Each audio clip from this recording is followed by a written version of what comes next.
Shalom and welcome to Temple Talk. This is Yitzchak Reuven speaking to you from south of Jerusalem here in the holy, precious land of Israel.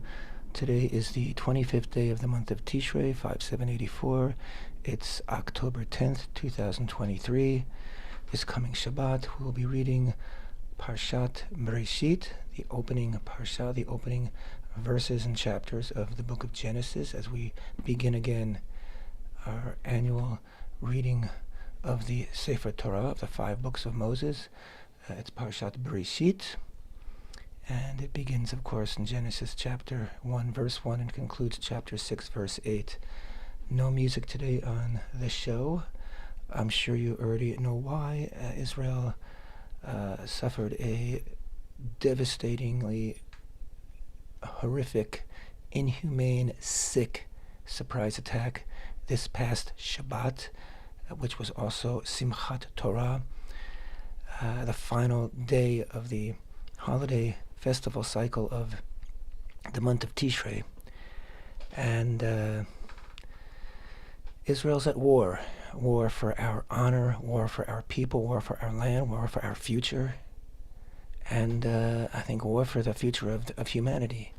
Because what Israel experienced and is still experiencing, because things are still being uncovered, the sickness. I don't know if you are a person who's spends much time on social media. I don't know what you do on social media or what you see in the news, but we're talking about 900 Israeli citizens who on the morning of Shabbat, this past Saturday morning, woke up. We all woke up to either the sirens of missiles coming into Israel from Gaza, or on our phones we have the app which tells us missiles are coming in, and that woke me up. My phone was turned on. I hadn't turned it off before Shabbat, and it actually woke me up, and I saw the incoming missiles. Of course, didn't know what truly was transpiring until later in the day.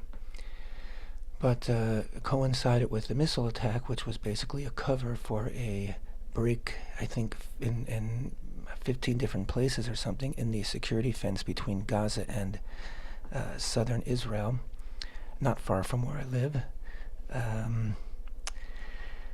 Hamas terrorists broke through on bulldozers, on pickup trucks, on motorcycles, even on horses, and were able to apparently, prior to that, disable the security cameras on the fence, and they immediately attacked an army base and basically neutralized the base that was in charge of security. From what I understand, there's still a lot we don't know.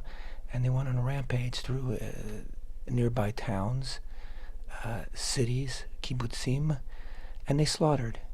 They randomly went into people's houses and shot them, and they people who ran for cover in their safe rooms, which is intended to be a bomb shelter, were chased into there, and if they were huddling in there, they were shot point blank. Children and infants were shot in front of their mothers and fathers. Mothers and fathers were shot in front of their children.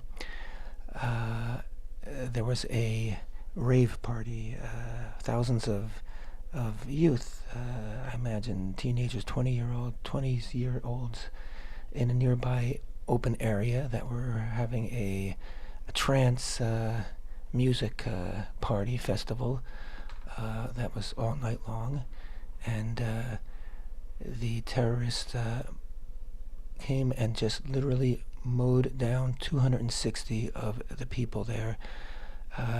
People were taken captive, dragged in. Young women and infants were taken as prisoners. Elderly people. A survivor of the Holocaust was taken. People in their 90s were taken into Gaza, where they're still there. Over 100 people, maybe 130. It's not exactly sure what the count is. Some of them American citizens and other nationalities as well. Women were raped, bodies were mutilated, bodies were paraded through the streets of Gaza before cheering crowds.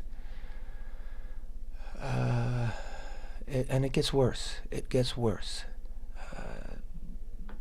And as Israel has recovered from its, yes, colossal security failure, there's no doubt about that. The intelligence didn't catch this in time, didn't know about this in advance, and the army was unprepared. It took too many hours for the army to really get troops to where they needed to be. So people were on their own. Many people, there are miraculous stories of people who were able to fend off and fight the terrorists, and many miraculous stories of people who were able to hide for hours, sometimes 15, 16 hours before help came, and other stories of people who actually were held hostage and were able to there's one woman, she's famous here now, an elderly woman, a grandmother. Her and her husband were held hostage by 5 terrorists, and she said, that she and her 2 sons were in the police, and one of her sons was part of the special unit for these kind of situations, and she had full confidence that they would show up. And so she was working for time, and she said to the terrorists, "You look tired, you look pale, let me get you some food." She gave them food, and they were singing songs. She basically lulled them and distracted them, while in the meantime the rescue unit showed up outside her apartment, and she knew they were there, and they were signaling back and forth to her.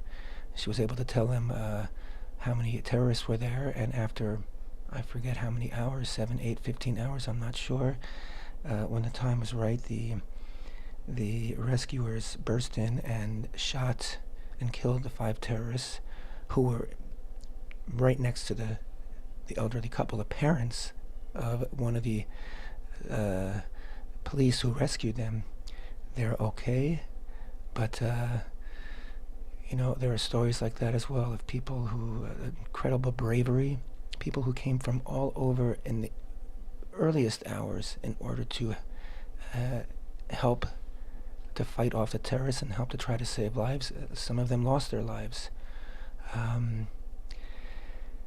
And it's just devastating blow.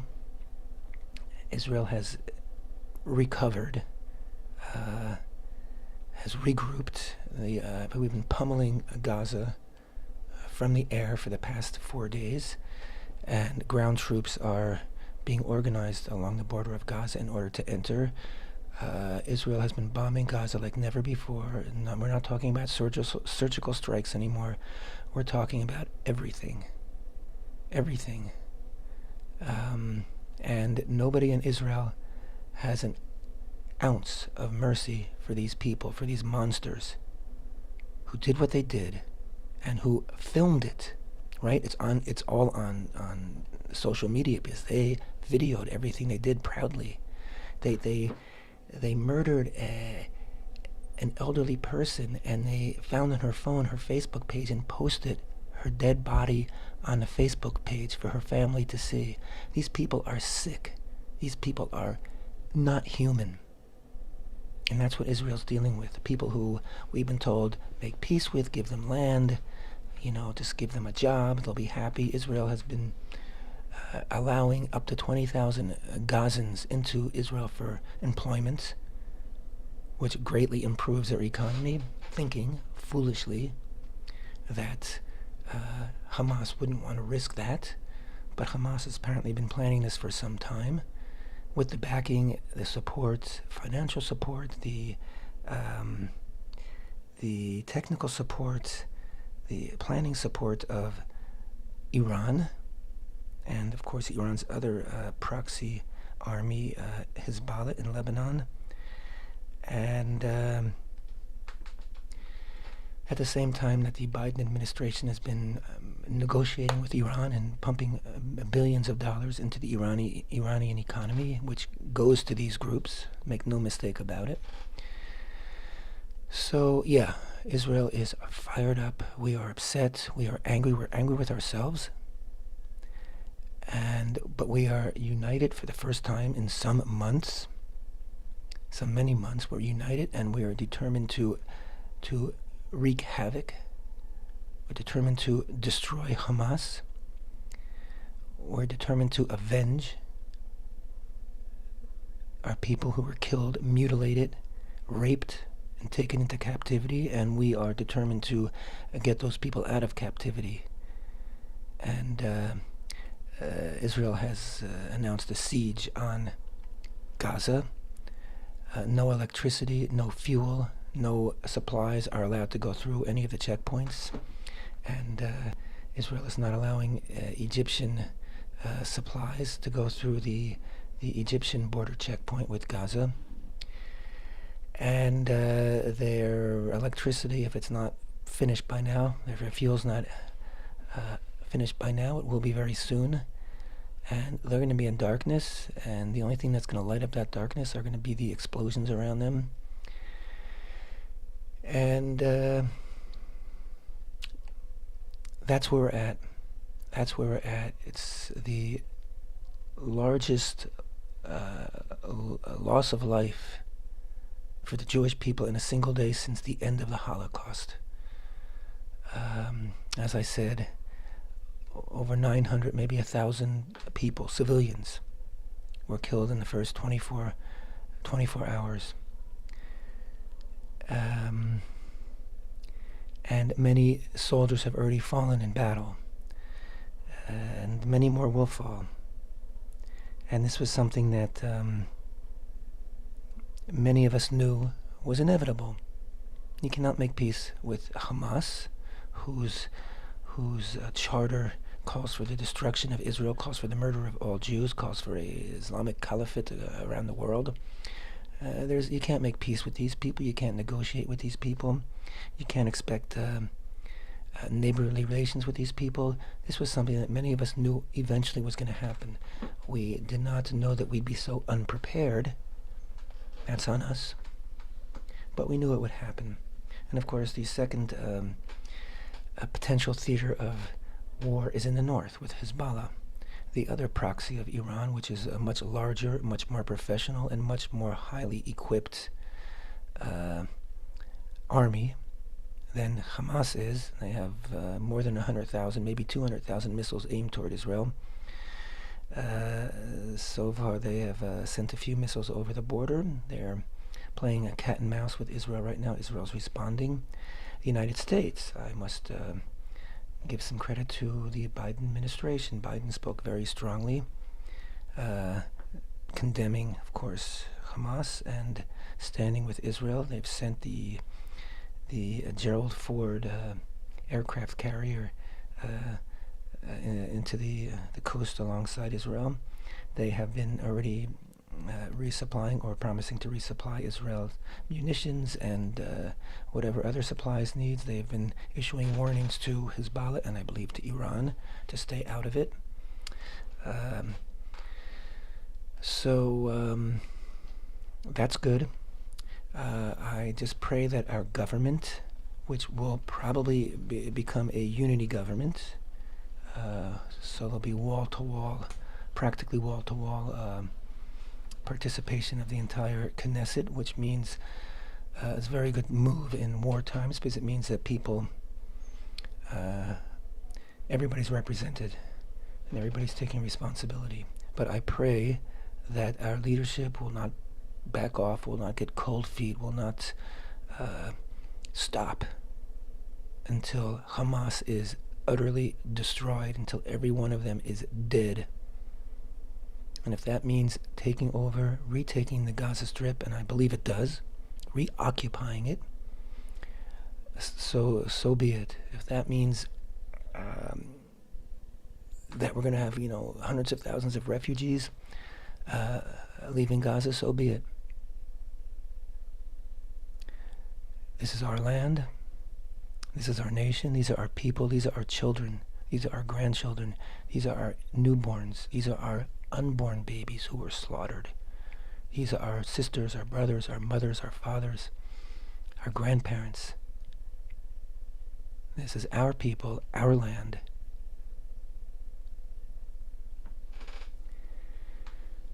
And that's why we're here. That's why we have a strong army.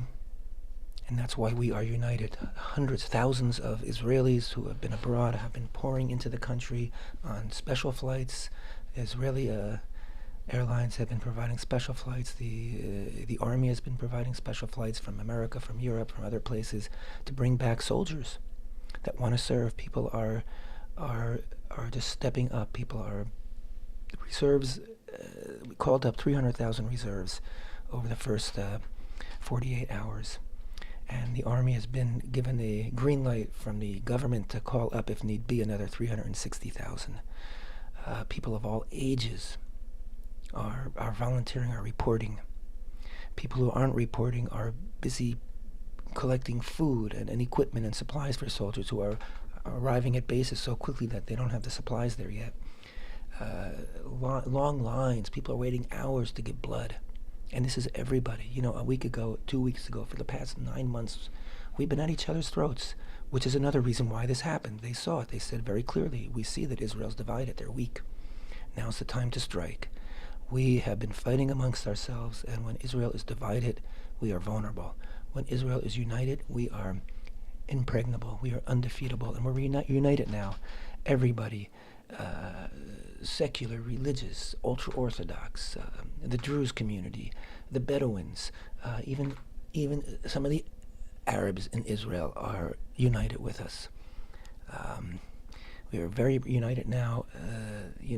Our enemies make no distinctions between what our political views are, what we feel about the judicial reform, how religious we are or not, what our ethnicity is. No, we're Jews, and we're Israelis because they have also killed a number of Arab Israelis.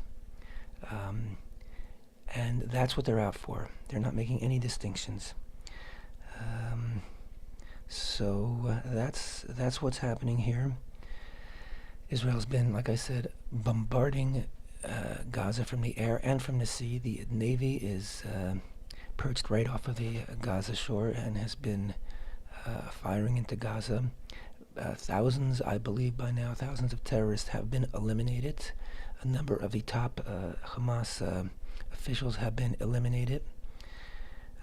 We should know, of course, that the very top leaders of Hamas do not live in Gaza. They live in five-star hotels in Qatar and other places, living a life of luxury. They're millionaires, if not billionaires, and they are busy applauding themselves and directing things from there. And the message that I read just recently is that they're telling their people in Gaza, don't leave your houses because we want you to die. We want you to die so we can accuse Israel of killing innocent people. This is Hamas. We've known it for a long time. The world's seeing now that Hamas is not a group of freedom fighters. They're not progressive, even though I know there are still some insane progressives around the world who say that they're still behind Hamas. Anybody who has seen what Hamas has done and sticks with them is sick, is a Nazi. I'm sorry, that's the way it is. You cannot defend what they have done under any circumstances. There's nothing that justifies the sickness of Hamas. They're animals. This week we are reading Parshat Bereshit, the first chapters of the book of Genesis. This past Shabbat, which was, as I said, also Shmini Atzeret / Simchat Torah, two different names for the same day. Shmini Atzeret is the biblical name, the 8th day assembly, and Simchat Torah is a later name given to the same day, which refers to the fact that on Simchat Torah we always finish the last parsha, the last reading of the book of Deuteronomy, and then continue right away with the first number of verses of Bereshit of Genesis. And this coming Shabbat we will read the first parsha of Genesis, which, as I said, begins chapter 1 verse 1, concludes chapter 6 verse 8. And there are two things I want to point out in Parshat Bereshit. which I don't know if you can pick it up on the microphone, but there's a plane flying overhead. We are not so far, as I said, from the theater of war from Gaza, and we have many planes flying over our head. That one was a little bit distant, but we are very much a part of the action here. But two things I want to point out in the book of Genesis. The very first verse in Hebrew and then in English. Bereshit bara Elokim et hashamayim ve'et haaretz. In the beginning, God created the heavens and the earth. That's the usual translation. I see here, I'm reading from a Chabad translation, which has a nice nuance to it. In the beginning of God's creation of the heavens of the earth and the earth. Why did they put it that way? Because literally what's written in Hebrew isn't in the beginning. It's literally in the beginning of. In the beginning of, God created the heavens and the earth. There's sort of a break in the sentence, as it were. Or something seems to be missing. The beginning of what? That's left up to us. But so it's not necessarily, some say in the beginning of wisdom, that with wisdom God created the world. There are all different beautiful interpretations, but you should know that the account of creation in the book of Genesis is, in Hebrew, very, very, very nuanced. It's very, very beautifully written, and it is very open. I don't know how to describe it. It's not a people think this. Some people think it's very simplistic. It's it's a little story. It's a myth. No, it contains everything. It contains everything in it, in a way that it can't be translated. But I want to refer to Rashi. Rashi, of course, was the 11th century commentator on the Torah, also on the Talmud. He lived in France, and he writes, and I'm quoting, referring to in the beginning. He's quoting someone else. He said Rabbi Yitzchak, it was not necessary to begin the Torah except from this month is to you. This month is to you is from the book of Exodus, chapter 12, verse 2. And that's the verse that's where God says to Israel, while still in Egypt, just before they would leave, this is the first of the months to you. You need to make a count of the months. You already know what I'm referring to. This was the first thing Israel needed to do, because this is the month of Nisan, as it was later named. This is the month that you'll be leaving Egypt. So this was the first commandment given to the people of Israel. This is the first of the mitzvot, of the 613 mitzvot. So Rabbi Yitzchak, he says, the main purpose of the Torah is its commandments. And although several commandments are found in Genesis, for example, circumcision and the prohibition of eating the thigh sinew, they could have been included together with the other commandments. But for what reason did he commence with in the beginning? So here's a question. Why start from in the beginning? Why do we need to know this? If the Torah is a book of commandments, if it's a guidebook for how we live, why do we need to start with in the beginning? And then he refers to a verse from Psalms 111:6, in which it says, the strength of his works, the strength of Hashem's works, he related to his people to give them the inheritance of the nations. Okay, he's talking about an inheritance. So here's what Rabbi Yitzchak, being quoted from by Rashi, what he says: for if the nations of the world should say to Israel, you are robbers, for you conquered by force the lands of the 7 nations of Canaan, Israel will reply, the entire earth belongs to the Holy One, blessed be He. He created it. We learn from here, from this Bereshit, from the story of creation. He created it, and he gave it to whomever he deemed proper. When he wished, he gave it to them. And when he wished, he took it from them and gave it to us. Meaning, Rashi was anticipating the claim of the nations that the land of Israel doesn't belong to the people of Israel, that we are conquerors, that we are invaders, that we are imperialists, that we are colonists, that we have colonized it, that we've ejected the rightful owners of the land. Lie, lie, lie. In the beginning, God created the heavens and the earth, and as far as the earth is concerned, he has given a portion of the earth to whomever he has decided to give it a portion. And this land of Israel, and you should know that Eretz Yisrael, the land of Israel, shares the same word with Shamayim va'aretz, but the Aretz is the land. And this land God gave to Israel when God deemed that Israel was worthy of it, and God took it away from Israel when Israel wasn't, but God has given it again to Israel. And that's that, people. That's that. Too bad. Too bad. We purchased land. Modern Israel purchased the land. Modern Israel conquered the land. Modern Israel has developed a state in the land. But it was Hashem who determined that the land would go to Israel. Like it or not, that is that. Don't believe in Hashem, don't believe in any of this, that's your deal. But if you claim to, this is what we learn from the first verse of the Torah. And I want to go to another verse now, which is so relevant. We go through the 6 days of creation, and I'm just going over them right now. And then we get up to 6 days, the sixth day, and let's read from verse 24. God said, "Let the earth bring forth living creatures according to their kind, cattle and creeping things, and the beasts of the earth according to their kind." And it was so.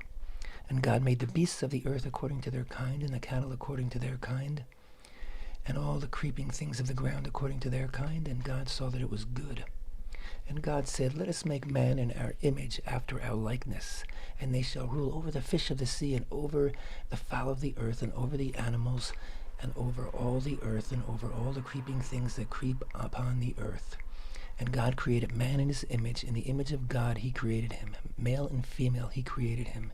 And God blessed them, and God said to them, "Be fruitful and multiply, and fill the earth and subdue it, and rule over the fish of the sea, and over the fowl of the sky, and over all of the beasts that tread upon the earth." Okay, what's the key phrase here? Vayivra Elokim et ha'adam b'tzelemo, b'tzelem Elokim bara'oto. And God created man in his image. In the image of God he created him. We are all created in the image of God. That is our inheritance from birth. But the image of God is not a given. It's not something that we can take for granted. We need to earn it.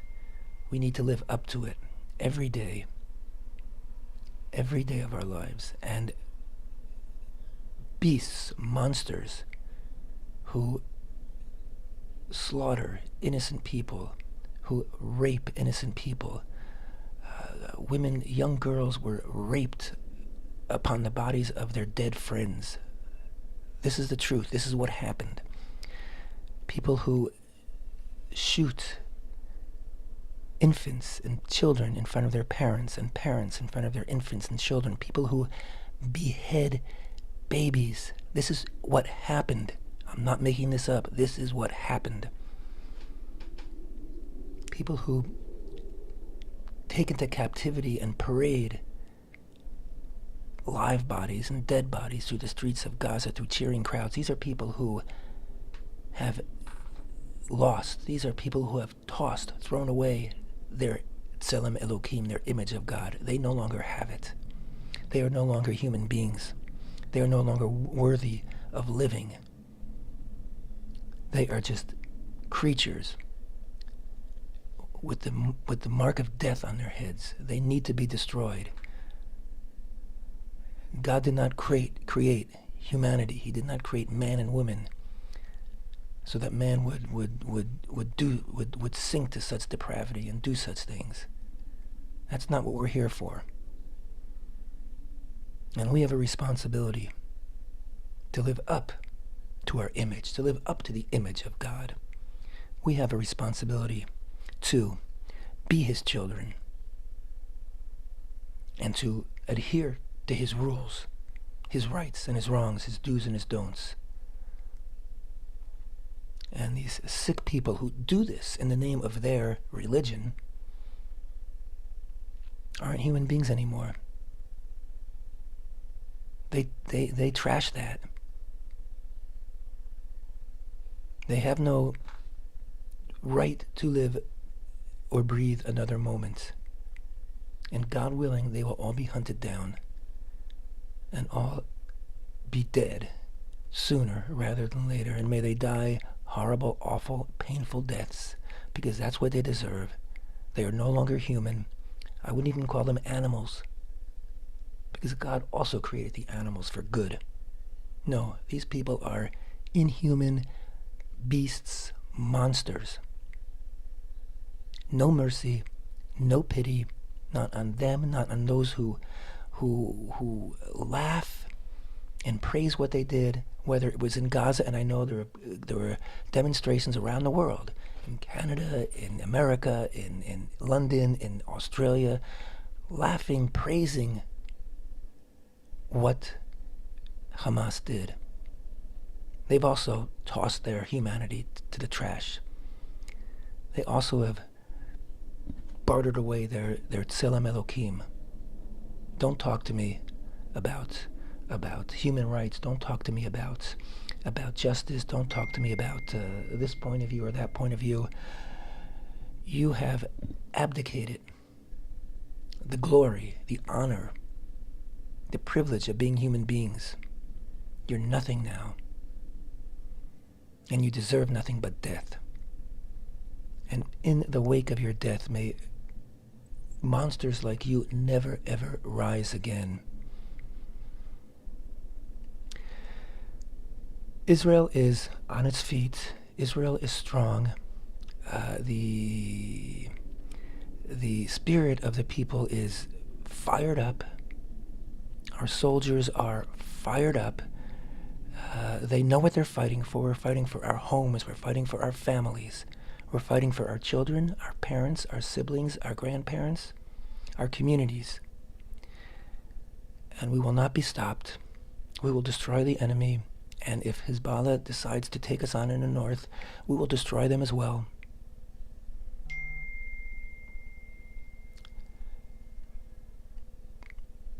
That's our mission right now. And everybody here in Israel, those who can serve in the army are serving. Those who can, everybody is doing their job. Everybody's doing their part. And we are one, and when we're one, like I said before, we are invincible. We cannot be defeated. And that is always a challenge. Because, you know what? To ultimately, fully express our humanity, to fully express our tselem Elohim, the image of God in which we were created, unity is that ultimate expression. And hopefully one day the whole world will be unified. Children of Hashem, unified in the recognition of Hashem, in the recognition of His rules and His regulations, of His right and His wrong, and what He decides and how He decides to parcel the lands of the world, and how He decides to place the people in all the nations. So we're not going to hear music now, but I know it's time for the music to be playing. God bless Israel. God protect Israel. Am Yisrael Chai, the people of Israel live, and we will live eternally. Thank you so much for being with me. Temple Talk.